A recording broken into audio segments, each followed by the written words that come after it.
Have you ever been lost, or at least a little bit lost? I've been lost many times in life, but this story comes from a time when I was in Kyiv, Ukraine, and I was lost. You know, today we have smartphones and navigation systems in our cars, so getting directions is kind of obsolete. So if you're younger, you may not know what I'm talking about, but when I was a teenager or younger, if you needed to get someplace, a lot of times you'd call on the phone and you'd say, hey, where's that store? And then they would try to tell you.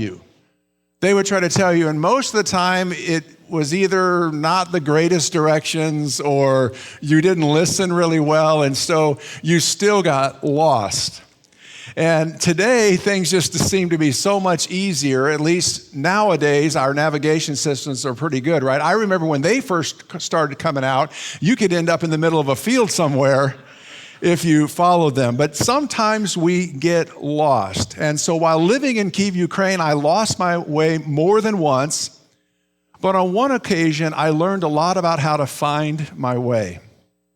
One of my children had just been born, and I was tasked with getting the paperwork started for a new Social Security number. So I had like a birth certificate from the hospital, and now I had to go downtown. Kyiv in those days, about 3 million people, big downtown. I had to drive downtown, find this government building, and then get the paperwork started for a Social Security number. So after searching for the building for more than an hour, I was tired.